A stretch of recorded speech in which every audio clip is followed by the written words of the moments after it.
Welcome to the Intersection Magazine podcast.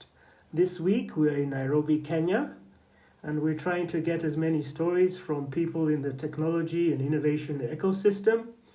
And if you've listened to our work before, we talk about some of the different parts that make up an effective ecosystem. And after some conversations and some research in specific areas and in the field, for example, I was thinking about three companies that were very big in Uganda that were actually founded in Kenya, the three supermarkets. I'm talking about Ichumi, Tuskys, and Nakumatt. After they shut down, I started getting concerned about leadership and management. And the other concern that I have is actually from a podcast I listened to, and it was talking about how people in the US, probably over the age of 60 or 65, were beginning to think about making a transition or transferring their companies to their children, and these are companies worth billions. But the challenge is that the children are not interested in running those companies. So you have a situation on one hand where children are not willing, and on another where they may be willing but are actually fighting for an opportunity to run the company and do business. And so these ideas brought me to a page that I found online and a connection that I've had for quite a while now. It led me to Founders Freedom. And Founders Freedom is a management consultancy firm that actually talks about this issue of legacy. How do you build organizations that last and that can transition effectively and that can be managed effectively? So this is a team of two people that I'm going to be talking to that run the organization, Founders Freedom. And we hope that you enjoy the conversations we're going to have, and we hope that you can engage with us and with them. We'll make sure that we give you their contacts so that you can get in touch with them for more engagement. Thank you.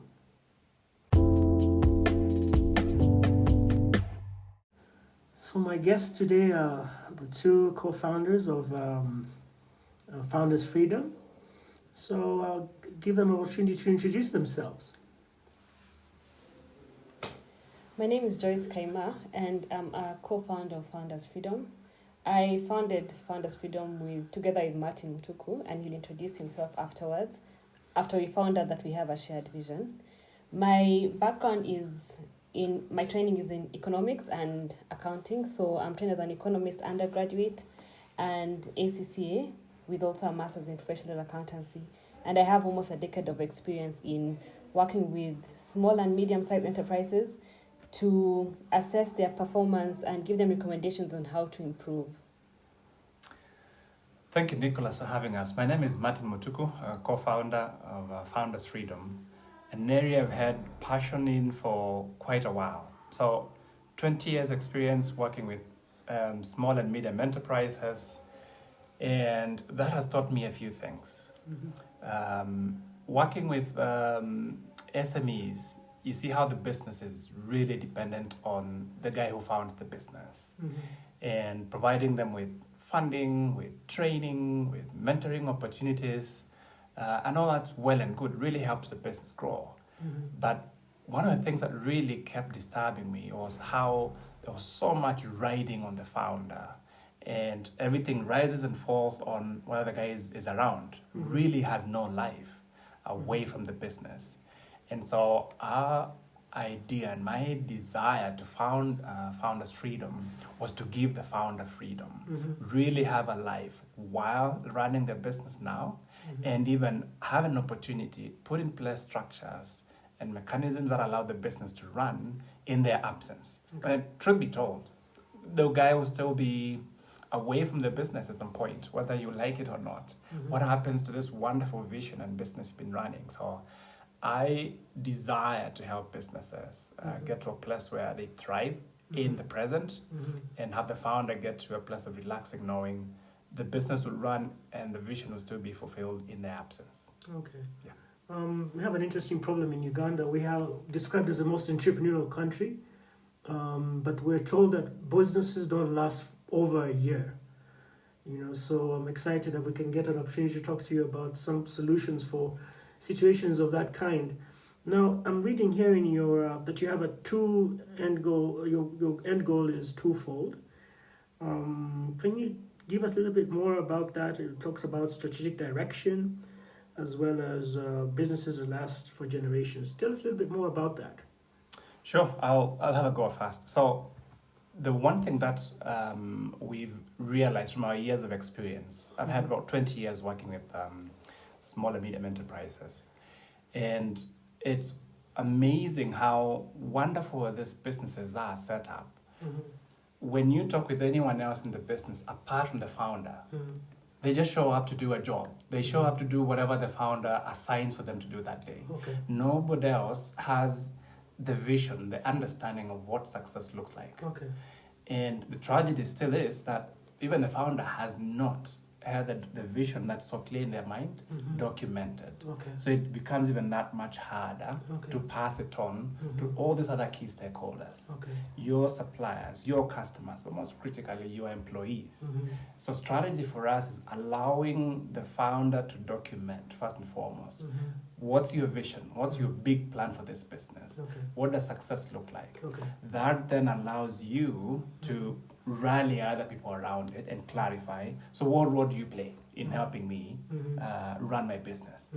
When I'm away to go to China, go to Europe, get some materials for your business, and you leave your business, you leave your CEO in running the business, do they really appreciate the full picture of what is their role in supporting you achieve your vision? Okay. Truth be told, it takes more than just you, the founder.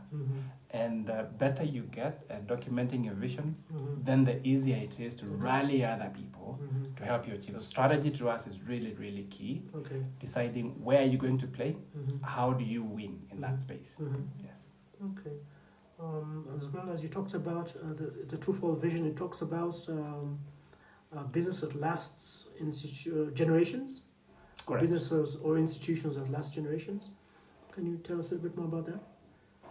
You hear all manner of stories, especially from the Asian community. They do a really, really good job of founding a little mom and pop shop, making repairs, watches, or shoes, or whatever it is. Next thing you know, it's a whole business that's grown up. We do not have as many of such examples with Kenyan, Ugandan, really African businesses. There are so few and far in between. And that's what we are hoping to address. Helping founders of African businesses really transfer their knowledge, their experience, and the success they've had to the next generation. Okay. We need to be deliberate about that transfer. And it doesn't just happen. So when a founder starts a business and they get really good at it, you'd want the vision that you have for your business to outlive you. Oh, granted, there are businesses that are founded to just put kids through school, and that's all well and good. But for the big part, when you poured your 20, 30 years into founding a business, you'd want that to have an impact. Okay. You're creating jobs. You have people's livelihoods that depend on that business. And then the founder passes on and all that crumbles, meaning now there are people's livelihoods that's affected. Okay. Yes. Our desire is to start working with these founders at a stage where they're still actively involved in their businesses, help them appreciate the value of documenting their vision, and then putting in place some accountability mechanisms, some governance structure, professionalizing the running of their businesses so they can start allowing other people to actively participate in the business without waiting until they run out of steam and it's their time to go. And on their deathbed, it's people angling to split up their business. We need to preserve whatever has been built, build on that progress, and even take the business to higher heights. Okay. That's a legacy we want to help founders preserve. Okay. So I wanted to add something. So on top of strategy formulation, Yes. the implementation part is very important, Okay. and we really focus on that aspect. Being that we have spoken to some business founders who tell you that I do have a strategy, but sometimes it doesn't seem relevant to their day-to-day activities. So some people just have the strategy and put it on the shelf and don't ever look at it again until maybe it's time to review it, and then focus on the more urgent matters that come up in the business. Okay. So we will tell that we do strategy and strategy implementation. And that's because once you do the strategy, like Martin mentioned, you need the governance structures. Okay. And on top of that, you also need the systems that the staff will work in to make sure that things are being done correctly.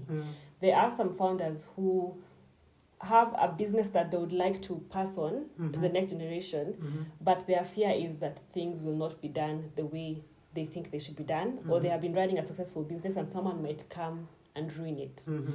But if you have that oversight and accountability in terms of a governance structure, and if you have the systems in place to show people how to do the correct thing, when to do it, basically what to do, you will find that as a founder, you're more comfortable handing off the business to someone else and stepping away from it. Because whether you like it or not, at some point, you will not be available for your business. So that's a decision that you have to make early enough. It's not an on and off switch that today you decide and tomorrow it happens. So we tell a founder that the sooner you can begin, the better, so that you can start building and getting that level of comfortability to delegate and see that you have built a team that can actually run your business when you're not there. Okay. I'm curious, Joyce, how much of a benefit have you had in terms of your background in accounting, and also in finance? How much of a benefit has that been in informing your role, especially at Founders Freedom? Well, my background in accounting, because usually the performance of a business, many times we'll start from the financial aspect. We'll look at the numbers, how is the business performing? Yes. And very many times you'll ask a founder, what is their problem? And they'll tell you, I need money. But the need for money, usually there's something underlying that's not working the business. If you're not bringing in enough revenue, then if you look at the financial statements, like personally, if I look at your financial statements, I can know where things have gone wrong. I can tell you maybe your expenses are too high and you need to bring them down. Maybe you're not using a particular member of your team to their highest capacity and they could do more, or maybe your team is too big, or maybe you need to work more on the sales part and decide on what is the costing of your services or the goods that you're selling, and are they covering your expenses. So when I look at the performance of your business, that's our starting point to say there is a problem here and we need to dig deeper. And looking at the different statements and the different part of the financial statements can give an insight on where to focus as you analyze that business and seeing what needs to be fixed. Okay. This is for both of you. I've noticed, for example, that for the ecosystem, we talk about the standard services that are provided for founders. They'll talk about the business incubation, where you get, it's small, it's just like the baby that's not quite there yet, so you have to take it through a process of a few months of nurturing and a safe environment until the baby is ready to live and sustain itself. And then there's also the process of business acceleration. Where now the business is actually functioning, but maybe we're thinking in terms of scale and growth. But I think your organization and Founders Freedom looks like you're taking care of yet a third aspect that we haven't looked at in our ecosystems, which is now this ability to last generations. Correct. So what challenges do you think we face? Because I haven't had too much conversations going on about this generational effect. We hear about making money, but no one's tackling this generational aspect. And just what challenges are you facing in communicating this need to people that you meet or to potentials? Well, a couple of things. It's important to appreciate that for a founder, when you're starting your business, for the most part, your definition or understanding of what freedom is that you're able to go out, start your business, do it your way, provide solutions your way, without having a boss, that's coming and, you're working for somebody and they're telling you what to do, when to do it, how to do it. This is you. This is your business. But that freedom is all well and good when your business is small and it's growing. At some point, it will outgrow your capacity. You've got tens or hundreds of employees. You've got multiple products in the market. You've got a really complex operation that you need support to run. How you bring in all these people to play is really where we come in and help you. Okay. Because staffing is one of the aspects that we are able to help businesses with. Find the right people who have the right expertise to do the job, who want to do the job, they have the capacity to do it and competence. And that becomes really, really helpful. Because essentially you're multiplying, you're replicating yourself by finding the right skills that you're able to bring into your business. Systems and processes are equally as important. But this is not just a matter of, oh, now I have Martin, he's a really good guy, he gets what I'm doing. But now you become beholden, you're stuck because it's Martin who gets it. When he is not able to come to work, you can find a replacement, so you really haven't replicated yourself. So having documented a way of doing things removes you from the fact that it's just the one person who knows how to do it to there's a standard documented way. Whoever sits on that chair can deliver. Whether it's accounting, it's operations, it's whatever it is, there's a way that whoever sits there can read through and know what is expected. You're able to give your customers and your clients standard services. So that's kind of what we're able to help these founders address. I wanted to touch on the aspect of accountability. When you're starting a business, you're running it for a while, and our interest in focusing on this later stage of businesses is because at that point in time, what you've been able to grow, it's so huge, you need more than just your one person to run it. And you need to take a lot of care in the kind of people you bring around the table. Because essentially you're inviting people to come and hold you accountable, to come and ask you questions about your baby. So one of our biggest challenges and pushback is, why would I want to do that? This is my deal. I know what the success looks like. I don't want people to come and boss me around. And of course the misconception that forming a governing board essentially is signing off my business to some guys who are coming and what do they know about my business? And really helping separate ownership from management of the business. You can, as a shareholder, have ownership of the business and appoint a board with clear terms of service. You guys, I'm bringing you in because your expertise in finance, your marketing, whatever skills, you've been able to interrogate where the business is at. And that's what we help businesses with. Let's understand your business. What do you need at this point? We do that skills analysis. We know what you need.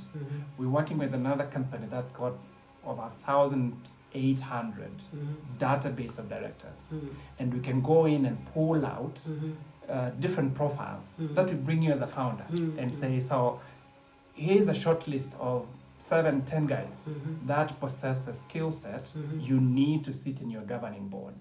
And you get to choose the 3-5 guys you want, get to have a conversation, provide them with letters of engagement. It's a 3-year deal. We'll do annual evaluations, see how things are going. Because forming boards could be tricky. So you don't just bring a random person onto the table and they start bossing you around. It needs to be clearly structured. So able to help founders mitigate that risk of signing off their business by bringing random people, but still attaining the accountability aspect with people that bring diverse perspectives.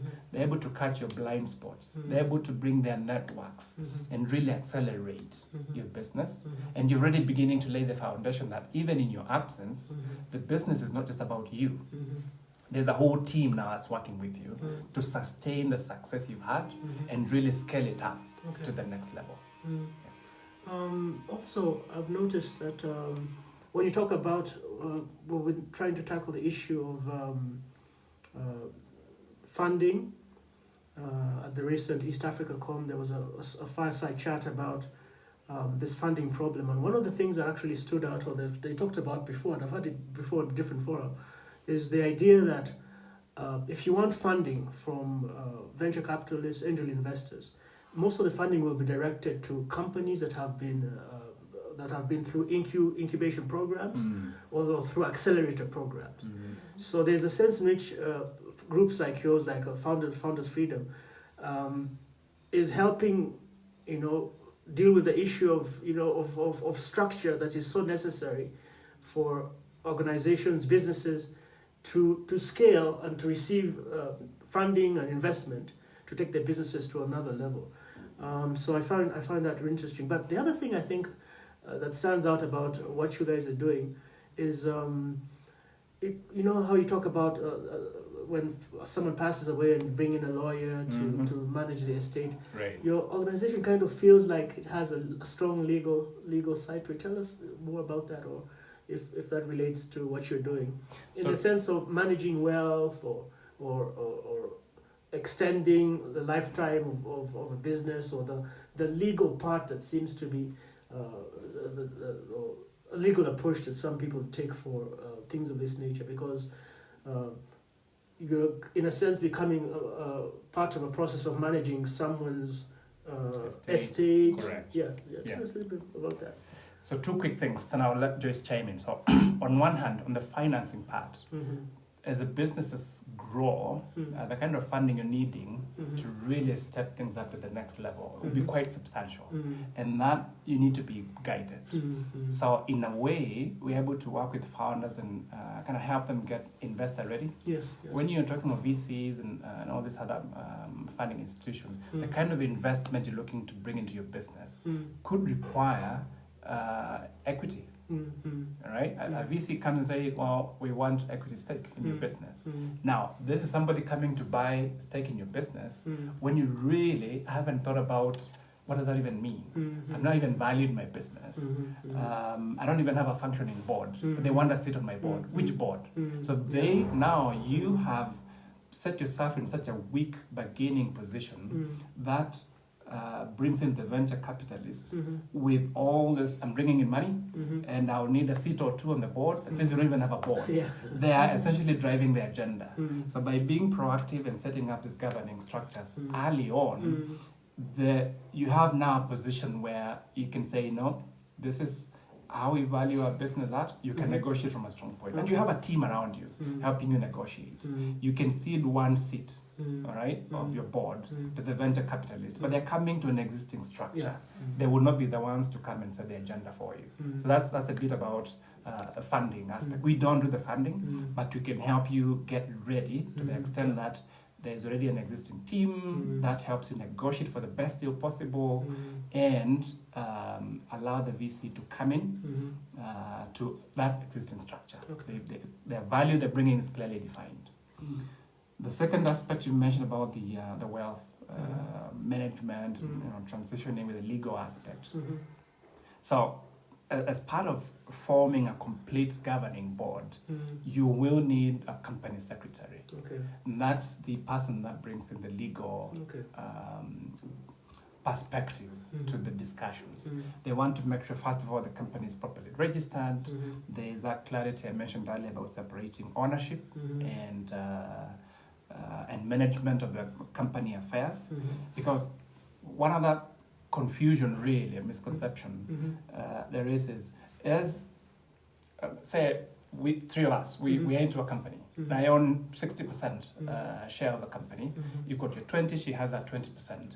And then we bring in 2 other people as non-executive board members, right? Sitting in a board meeting, that is not the place for me to veto decisions purely on the account of I own 60% of the business. This is a whole different forum. That only applies in a shareholders forum. That's where I can throw my weight around and say I have 60%, so I can veto. But in a board meeting, we are all equal. Everybody has one vote at the board sitting. And it's really, really helpful for founders to appreciate the separation of the shareholders, the founders can appoint a board which is serving on a term. At the board meeting, even as a founder, you don't really get to shut people down or tell people off because you are the founder. It's a one-man, one vote at that point. And whatever vote carries the day, whatever point that has most merit carries the day. And then you can go back as shareholders and veto that in a separate set. I think Elon Musk needs to hear this.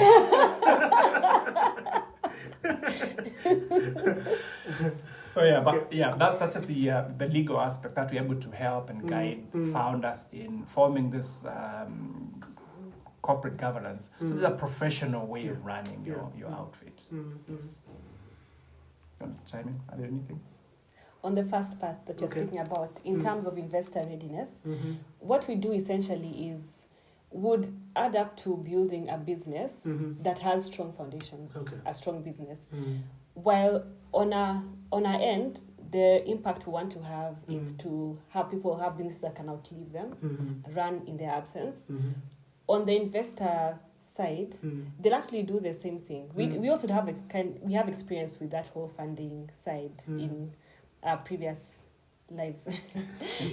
So you'll actually look at the exact same thing. When I was in a position where I was evaluating a company for funding, I would still look for that same thing. I would still look for whether there are strategies in place, what is their performance.